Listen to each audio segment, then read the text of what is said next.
আসসালামু আলাইকুম প্রিয় অভিভাবকবৃন্দ ও শিক্ষার্থীবৃন্দ।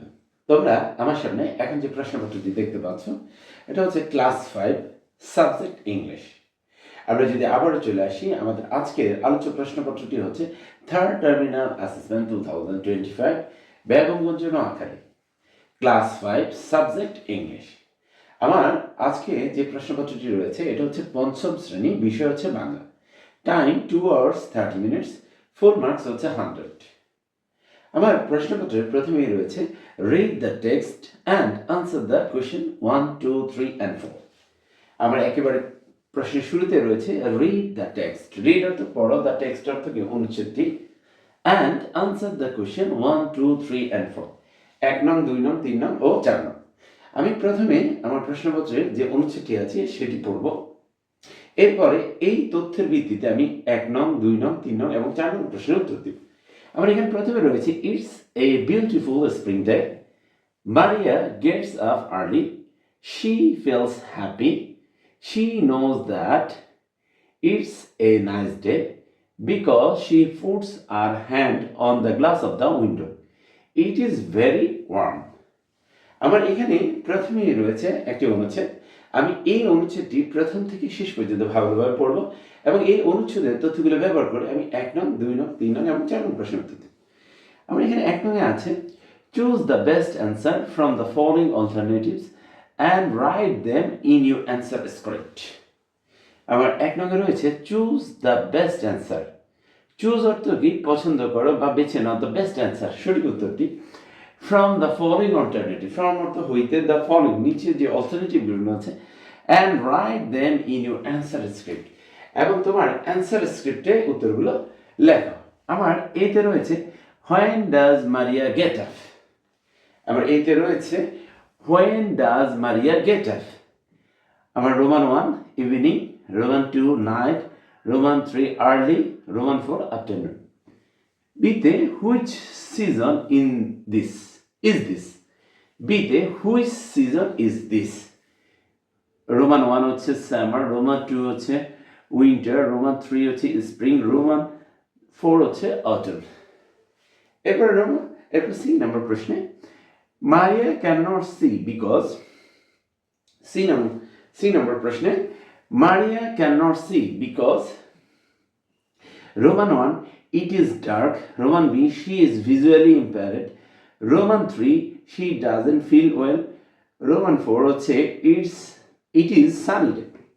আমার এখানে প্রশ্নের প্রথমে রয়েছে 1 নং প্রশ্ন উত্তর, আর 1 নং প্রশ্ন উত্তরে মোট 1 থেকে 5 পর্যন্ত 5টি প্রশ্ন রয়েছে এবং এই প্রশ্নগুলোতে আবার 4টি করে উত্তর দেওয়া আছে। এখন এই উত্তরগুলো থেকে যে উত্তরটি সঠিক আমি কি করব, খাতায় লিখব। এরপর আমরা আমাদের প্রশ্নপত্রটির পরবর্তী পৃষ্ঠায় চলে যাব। এখানে ডিতে she feels happy, the underlined word is a oblique n।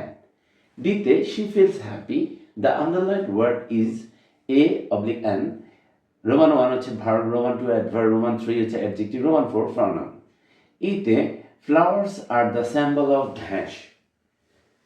ইতে flower are the symbol of dash। এখানে রোমান 1 হচ্ছে বিউটি, রোমান 2 হচ্ছে পিউরিটি, রোমান 3 হচ্ছে অ্যাকুরেসি, রোমান 4 হচ্ছে প্রাইভেসি। এরপর আমরা 2 নং প্রশ্নে চলে যাব। আমার 2 নং প্রশ্নে বলা হয়েছে write true for correct statements or false for incorrect statement. 2 নংয়ে write true for correct statement or false for incorrect statement. আমার এখানে A B C D E মোট 5টি স্টেটমেন্ট বা বাক্য রয়েছে। এই বাক্যগুলো আমি পড়ে কি করব, আমার উত্তরপত্রে ট্রু ফর কারেক্ট স্টেটমেন্ট মানে সঠিক হলে আমি ট্রু লিখবো, and false for incorrect statement এবং মিথ্যা হলে আমি কি লিখবো, ফলস লিখবো। আমার এতে আছে Maria gets up late in the morning. এতে মারিয়া গেটস আপ, মারিয়া ঘুম থেকে উঠে লেট উঠতে দেখতে ইন দ্য মর্নিং। বিতে Maria can read braille, Maria পড়তে পারে, মারিয়া ক্যান রিড মারিয়া পড়তে পারে ব্রেইল। সিতে a visually impaired student is not able to study.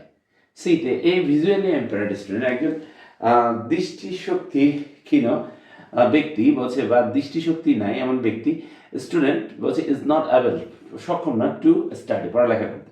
Di Maria is a good learner. মারিয়া হয় ইজ এ গুড লার্নার, একজন ভালো যে শিক্ষা নিতে পারে এরকম ছাত্রী। ইতে মারিয়া লস্ট হার আইসাইট এ ইয়ার আফটার হার বার্থ। এখানে ইতে বলা হচ্ছে মারিয়া হারিয়ে ফেলছে তাহার আইসাইট, তার দৃষ্টিশক্তি, এই ইয়ার আফটার হার বার্থ, তার জন্মের 1 বছর পরে। এরপর আমরা 3 নম্বর প্রশ্নে চলে আসি। এখানে বলা হয়েছে answer the following question in sentences. আমার এখানে 3 নম্বর বলা হয়েছে answer the following question, answer মানে উত্তর, দ্য ফলোইং নিচে বলছে কি কোয়েশ্চেনগুলো ইন সেন্টেন্স, বাক্যে। এখানে A B C D E মোট 5টি প্রশ্ন রয়েছে, এই 5টি প্রশ্নের উত্তর দিতে হবে। আমার এতে বলা হয়েছে when does Maria get up. আমার এতে বলা হয়েছে when does Maria get up, কখন মারিয়া ঘুম থেকে ওঠে। B why Maria is called a good learner. Why, বিতে হোয়াই, কেন মারিয়া ইজ কল্ড, মারিয়াকে বলা হয় গুড লার্নার, ভালো শিক্ষার্থী। সিতে হোয়াট ইজ ব্রেইল, সিতে বলা হয়েছে ব্রেইল কি। ডিতে when did Maria become blind, when did, কখন মারিয়া বিকাম ব্লাইন্ড, মারিয়া কি হয়েছে, অন্ধ হয়েছে। ইতে how is the glass of the window, how অর্থ কিরূপ ছিল, ইজ দ্য গ্লাস অর্থ জানালা, অফ দ্য উইন্ডো জানালার যে গ্লাসটা আছে সেটা কেমন ছিল। এরপর আমরা 4 নম্বর প্রশ্নে চলে যাই। রাইট এ শর্ট কম্পোজিশন, লেখো একটা ছোট composition about a visually impaired person, একজন দৃষ্টি শক্তিহীন ব্যক্তি সম্পর্কে, ইউ নো, যাকে তুমি জানো। 4 number write a short composition, একটা শর্ট কম্পোজিশন লিখতে হবে এ ভিজুয়ালি ইম্পেয়ার্ড পারসন সম্পর্কে। এরপর 5 number match the words in column A with column B. এখানে বলা হয়েছে 5 number match the words, match মানে কি মিল করো ওয়ার্ডস শব্দগুলো, column A with the column B, কলামের ইয়াগুলোর সাথে কলাম বির ইয়াগুলো। আবার এতে আছে বিউটিফুল, বিতে আছে হ্যাপি, সিতে আছে লাইক, ডিতে আছে ব্রেকফাস্ট, ইতে আছে হচ্ছে কি স্মেল। আর এখানে বি নম্বরে আছে আমার রোমান 1-এ রয়েছে to feel love or fondness for anything। এরপরে Roman 2 to become an adult, সিতে very pleasant and impressive to look at, Roman 4 to feel or make or take sense with the nose, Roman 5 an emotional state of reaction, Roman 6 feeling or showing pleasure or joy, Roman 7 the meal taken in the morning। আমরা এখানে 5 নঙ্গে বলা হয়েছে match the words in column A with column B, column এর যে ওয়ার্ডগুলো আছে সেগুলোর সাথে আমার কলাম বি যে ওয়ার্ডগুলো আছে সেগুলো আমরা কি করবো, মিল করে লিখব। এরপরে আসি 6 নঙ্গে ম্যাচ ইনফরমেশন। ম্যাচ অর্থ মিল করে ইনফরমেশন তথ্যগুলো, হ্যাঁ, in column A with column B, column এর তথ্যগুলোর সাথে কলাম বির তথ্যগুলো। আমার কলাম এতে আছে the biggest sports competition in the world, বিতে রয়েছে টোটাল নেশনস, সিতে রয়েছে টোটাল অ্যাথলেটস, ডিতে হচ্ছে ফার্স্ট অলিম্পিক গেমস, ইতে রয়েছে place of first Olympic games. এবার কলাম বিতে রয়েছে Roman 1 13,000, Roman B Olympic games, Roman 3 হচ্ছে 3,000 years ago, Roman 4 Greece, Roman 5 200, Roman 6 1896, Roman 7 হচ্ছে 30। আমার এখানে 6 নং প্রশ্নে কলাম এ কলাম বি কি আছে, তথ্য আছে। এখন কলাম এর তথ্যগুলোর সাথে কলাম বি তথ্যগুলো কি করবো, আমি ম্যাচিং করব। এখানে আমার বাম কলাম এতে যে তথ্যগুলো আছে এর সামনে আমি কলাম বি এ যে তথ্যগুলো আছে সেগুলো লিখব। এরপর আমরা আমাদের প্রশ্নপত্রটি পরবর্তী পৃষ্ঠায় চলে যাব। এখানে 7 নং question rearrange the words in appropriate order to make meaningful sentences. Roman 7 নং প্রশ্নে রিঅ্যারেঞ্জ দ্য ওয়ার্ডস, রিঅ্যারেঞ্জ অর্থ কি অ্যারেঞ্জ করা পুনর্ওয়ার্ডগুলো ইন দ্য অ্যাপ্রোপ্রিয়েট অর্ডার, যথাযথ ওয়ার্ডার ক্রমানুসারে টু মেক মিনিংফুল সেন্টেন্স, অর্থপূর্ণ বাক্য তৈরি করার জন্য। এখানে make sure you put capital letter at the start and full stop or question mark at the end of the sentences। এখানে বলা হচ্ছে মেক শিওর করা, পুট ক্যাপিটাল লেটার বড় হাতের অক্ষরগুলো লিখতে হবে at the start শুরুতে, বাক্যের শুরুতে, and full stop অর্থ কি দাঁড়ি যেটা আমরা, or question mark প্রশ্নবোধক চিহ্ন at the end of the sentence বাক্যের শেষ। আমরা এখানে A B C D E মোট 5টি বাক্য রয়েছে এবং এই বাক্যে যে ওয়ার্ডগুলো আছে সেগুলোকে কি আছে উলট পালট করে দেওয়া আছে। এখন আমাকে এগুলো রিঅ্যারেঞ্জ করে লিখতে হবে। আমরা এতে আছে we, our night slept at tents in. বিতে রয়েছে given, looked, land, we, a, up, saw. এবার সিতে রয়েছে January, cup, last, camporee, went, a, I, to. ডিতে রয়েছে rice, chicken, cooked, and we. ইতে রয়েছে together, group, we, our, worked, in. এরপরে আমরা 8 নম্বর প্রশ্নে চলে আসবো। আমার 8 নম্বর প্রশ্ন বলা হয়েছে make WH question from the given sentences with who, what, when, where, why, which, and how using the underlined word oblique words. আমরা এখানে আপনাকে বলা হয়েছে make WH question. WH question তৈরি করো from the given sentence. এই যে বাক্যগুলো দেওয়া আছে which যেমন আছে with who কে, what কি, when কখন, where কোথায়, why কেন, which কোনটি এবং how কিভাবে using the underlined word. Using একটা ব্যবহার করে আন্ডারলাইন যে বাক্যগুলো নিচে আন্ডারলাইন করা আছে। এখানে A B C D E মোট 5টি বাক্য রয়েছে। এই 5টি বাক্য দিয়ে আমাকে WH কোয়েশ্চেন তৈরি করতে হবে। আমরা এতে আছে দে walked quietly up a small hill. বিতে রয়েছে দ্য গিভন ওয়াজ, এরপরে দেওয়া আছে অন দ্য ট্রি। সিতে রয়েছে এখানে অন দ্য ট্রি নিচে আন্ডারলাইন করা আছে। সিতে রয়েছে they will never forget this visit, এখানে দে নিচে আন্ডারলাইন করা আছে। ডিতে রয়েছে they went to the tea cabin after visiting the park, এখানে আফটার ভিজিটিং দ্য পার্কের নিচে আন্ডারলাইন করা আছে। ইতে they went to the tea cabin to drink tea, এখানে টু ড্রিঙ্ক নিচে আন্ডারলাইন করা আছে। আমার এখানে যে 5টি বাক্য আছে এই 5টি বাক্যের নিচে যে অংশটুকুতে আমরা আন্ডারলাইন করা আছে সেই অংশটুকুর ভিত্তিতে আমরা WH কোয়েশ্চেন তৈরি করব। 9 নম্বর প্রশ্ন রয়েছে rewrite the sentences using the capital letters and punctuation mark when necessary. 9 নম্বর প্রশ্নে বলা হয়েছে rewrite the sentence, rewrite letter পুনরায় লেখো দ্য সেন্টেন্সের বাক্যগুলো ইউজিং ব্যবহার করে ক্যাপিটাল লেটার্স। কি ব্যবহার করো আমরা? ক্যাপিটাল লেটার, বড়দের অক্ষরগুলো ব্যবহার করে অ্যান্ড পাংচুয়েশন মার্ক, বিরাম চিহ্ন হয় নেসেসারি যেখানে প্রয়োজন। আমার এখানে আছে after cyclone Aila people work together, নিপাস school became shelter for the survivors. Babul and his family went to live in the school. The government of Bangladesh and workers from NGO came to help, but things were very hard. এখানে 9 নম্বর কোশ্চেনে আমার কি আছে একটা passage দেওয়া আছে এবং এই প্যাসেজটা আমাকে রিরাইট করতে হবে যেখানে আমার পাংচুয়েশন মার্ক ব্যবহার হবে। এরপরে আমরা চলে আসি 10 নম্বর প্রশ্নে write the correct forms of verbs. 10 নম্বরে রাইট অর্থ লেখো the correct form of verbs, সঠিক যে ফর্মগুলো আছে ভার্বের। আমার এখানে এ থেকে শুরু করে যে পর্যন্ত মোট 10টি আমার প্রশ্ন রয়েছে। এখন আমাকে বলা হয়েছে কারেক্ট ফর্মস অফ ভার্বস ব্যবহার করে আমাকে কি করতে হবে? বাক্যগুলো লিখতে হবে। আমার এতে আছে দ্য ক্যাম্পরি টেক, ব্র্যাকেটের মধ্যে রয়েছে টেক, আর এখানে রয়েছে place in Sreemangal in January. বিতে রয়েছে নেক্সট ডে উই, ব্র্যাকেটের মধ্যে রয়েছে go to Lawachara national park. সিতে অ্যান্ডি বি আছে এখানে এ ইয়ং ম্যান। ডিতে রয়েছে সৈকত, ব্র্যাকেটের মধ্যে রয়েছে go to bed at 11 PM yesterday। এরপর ইতে রয়েছে আই এম, ব্র্যাকেটের মধ্যে রয়েছে talk to my family in other countries. এতে রয়েছে আওয়ার লিডার্স, ব্র্যাকেটের মধ্যে রয়েছে টেল তার us to be very quiet. এরপরে জিতে রয়েছে সৈকত, ব্র্যাকেটের মধ্যে রয়েছে রিড ইংলিশ বুক টু। এরপরে রয়েছে এইচ সীমা ইজ, ব্র্যাকেটের মধ্যে রয়েছে drink a lot of juice or water.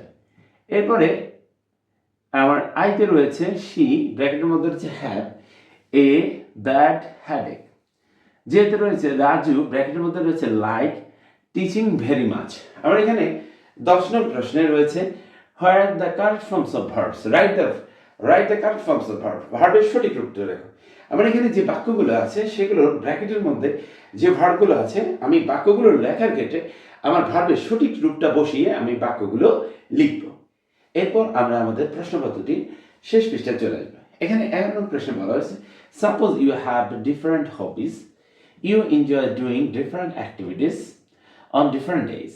Here is a schedule of different hobbies. Write 5 sentences using the days of the week when you will enjoy doing activities. Saturday is the first day of the week. Schedule of the different hobbies. এখানে বলা হয়েছে 11 নম্বর প্রশ্নে, suppose মনে করো you have different হবিস, তোমার বিভিন্ন শখ রয়েছে, you enjoy doing different activities on different days, তুমি বিভিন্ন দিনে বিভিন্ন যে হবিগুলো আছে সেগুলো করতে চাও, পালন করতে চাও। Here is a schedule of different hobbies, এখানে একটা শিডিউল আছে যে হবিগুলোর একটা শিডিউল দেওয়া আছে। রাইট 5 সেন্টেন্স, 5টি বাক্য লেখো using days of the week, days অর্থাৎ সপ্তাহের দিনগুলো ব্যবহার করে when you will enjoy doing, কখন তুমি এগুলো উপভোগ করবে। doing the activities. Saturday is the first day. Saturday এখানে বলে দেওয়া হয়েছে শনিবার হচ্ছে আমাদের প্রথম দিন of the week, সপ্তাহের। schedule of the different hobbies, এখানে শিডিউল দেওয়া আছে, তালিকা দেওয়া আছে কিসের, হবিসগুলোর। এখানে প্রথমে রয়েছে ডেইজ অফ দ্য উইক, আমার এখানে বলা হয়েছে প্রথম দিন হচ্ছে স্যাটারডে, এখানে আছে first day, second day, third day, fourth day, fifth day, seventh day. এরপর রয়েছে ট্রাভেলিং, সুইমিং, শপিং, তারপর হচ্ছে অ্যাংলিং, তারপর হচ্ছে কালেক্টিং স্টাম্প, তারপর অপারেটিং কম্পিউটার। আবার এখানে বলা আছে ডেজ অফ দ্য উইক, সপ্তাহের দিনগুলো। এখানে first day of the week হচ্ছে স্যাটারডে, সেকেন্ড হচ্ছে সানডে, থার্ড হচ্ছে মানডে, ফোর্থ হচ্ছে টুইসডে, ফিফথ হচ্ছে ওয়েডনেসডে, সিক্সথ হচ্ছে থার্সডে এবং সেভেন্থ হচ্ছে ফ্রাইডে। এখন আমি যদি শুরু করি সপ্তাহের প্রথম দিন দিয়ে, স্যাটারডে দিয়ে, এখানে বলা হয়েছে ফার্স্ট ডে, তাহলে আমরা লিখবো স্যাটারডে। তাহলে অন স্যাটারডে আই এনজয়, এখানে যদি প্রথমে রয়েছে কি ট্রাভেলিং, আমরা এভাবে সেকেন্ড ডেতে যদি চলে আসি আমি লিখতে পারি অন সানডে আই এনজয়, এখানে দেওয়া আছে কি সুইমিং। এরপরে 12 নম্বর প্রশ্নে যদি চলে আসি, you have arrange a picnic to the venue has already participated. Now write a letter to Rupam to your friend Tanmoy inviting him to join picnic. আমরা এখানে 12 নম্বর প্রশ্নে you have arranged a picnic, তুমি একটা picnic বনভোজনের আয়োজন বা শিক্ষা সফরের আয়োজন করেছো। The venue has already been participate, এখানে ভেন্যুটা নির্ধারণ করা হয়ে গেছে। নাও রাইট এ লেটার, একটা চিঠি লেখো অ্যাজ বলছে write a letter to Rupam, রূপমের কাছে লেখো to your friend Tanmoy inviting him to join the picnic, তাকে যোগদান করার জন্য কোথায়, পিকনিকে আমন্ত্রণ জানিয়ে, ঠিক আছে, তাকে আমরা কি যোগদান করার জন্য একটা চিঠি লিখবো। এখানে আছে here of some words to help you, date, address, salutation, তার main point for the letter, closing, remember to write at least 6 sentence, use capital letters, punctuation marks and correct spelling. এখানে ইনস্ট্রাকশন দেওয়া আছে, আমার চিঠির ক্ষেত্রে 6টা অংশ থাকে, এর মধ্যে আমরা যদি চলে আসি এখানে থাকবে ডেট, অ্যাড্রেস, ঠিকানা, স্যালুটেশন, সম্বোধন, তারপর মেইন পয়েন্ট, মূল ইয়েটা, ক্লোজিং থাকবে, remember of the right at least 6 sentence, কয়টা লিখতে হবে বাক্য ভেতরে, আমার লেটারের ভিতরে লিখতে হবে 6টা বাক্য, using capital letter and punctuation mark. আমি এখানে ক্যাপিটাল লেটার, পাংচুয়েশন, অর্থাৎ আমাকে যে কোনো প্যাসেজ লেখার ক্ষেত্রে বা কম্পোজিশন লেখার ক্ষেত্রে আমরা যেভাবে লিখি সেভাবে লিখবো। আর এখানে চিঠির যে অংশগুলো আছে সেগুলো অবশ্যই আমার কি থাকতে হবে, উল্লেখ থাকতে হবে। আচ্ছা, এরপর 13 নম্বর প্রশ্নে চলে আসি। Suppose Babul Ahmed is a student of class 5 in Bangla Bajar Government Primary School. His father is Mr. Shaju Ahmed and mother is Mrs. Rahima Begum. Babul Ahmed wants to be a member of the local library. Now fill in the form by using the information of Babul Ahmed. আমরা এখানে 13 নম্বরে বলা হয়েছে suppose মনে করো Babul Ahmed is a student of class 5, Babul Ahmed হচ্ছে class 5 এর একজন ছাত্র in Bangla Bazar government primary school, Bangla Bazar government primary school. His father is Mr, তার বাবার নাম উল্লেখ করে দেওয়া আছে Mr Ahmed, Mr Saju Ahmed, and মায়ের নাম হচ্ছে Mrs Rahima Begum. Babul Ahmed wants to be a member, চায় কি হতে, সদস্য হতে, অফ দ্য লোকাল লাইব্রেরি, স্থানীয় যে লাইব্রেরি আছে। Now fill in the form, কি করবো, ফর্মটা পূরণ করবো by using the information of Babul Ahmed, Babul আহমেদের তথ্যগুলো ব্যবহার করে। এখানে বলা হয়েছে using the information of Babul Ahmed, এখানে আমার একটা চকের মধ্যে দেওয়া আছে এবং চকের মধ্যে আমার একটা ফর্ম ফিল আপ রয়েছে। এখানে প্রথমে রয়েছে লাইব্রেরি মেম্বার ফর্ম, এখানে প্রথমে রয়েছে নেম, নেমের সামনে জায়গা আছে ফাদার্স নেম, এখানে বাবার নাম লিখতে হবে, তার 3তে রয়েছে মাদার্স নেম, মায়ের নাম লিখতে হবে, এরপর রয়েছে স্কুল নেম, বিদ্যালয়ের নাম লিখতে হবে, ক্লাস, এরপর আছে সিগনেচার। আমার এখানে যে ফর্ম ফিল আপটা আছে আমি এটা খাতায় যেভাবে আছে এভাবে তুলে ফেলবো। এরপর আমার এখানে লাস্ট লাইনে বলা হয়েছে using the information of Babul Ahmed, অর্থাৎ বাবুল আহমেদ নাম হবে, স্টুডেন্ট নেম হবে বাবুল আহমেদ, বাবার নাম যা আছে তা হবে এখানে, মার নাম যা আছে তা হবে, স্কুল নেম এখানে যেটা আছে Bangla Bazar government primary school, class অবশ্যই 5 এবং সিগনেচারটা থাকবে। প্রিয় শিক্ষার্থীরা, আমরা যদি একটু লক্ষ্য করি, আমার এখানে যে ইংরেজি প্রশ্নপত্রটি রয়েছে এখানে 1 নং থেকে 13 নং পর্যন্ত প্রশ্নপত্র প্রণয়ন করেছে এবং আমাদের এখানে যে প্রশ্নপত্রটি রয়েছে এটা আমাদের তৃতীয় প্রান্তিক মূল্যায়ন পরীক্ষার যে সিলেবাস আছে তার ভিত্তিতে আমার প্রশ্নটি প্রণয়ন করা হয়েছে। আমরা 2026 সালে প্রস্তুতি গ্রহণের ক্ষেত্রে অবশ্যই আমরা এই প্রশ্নটিকে গুরুত্ব দিয়ে আমরা কি করবো, সামনের পরীক্ষাগুলোর প্রস্তুতি গ্রহণ করবো। সবাইকে ধন্যবাদ জানিয়ে আমাদের আজকের ক্লাসটি এখানে শেষ করছি। আসসালামু আলাইকুম।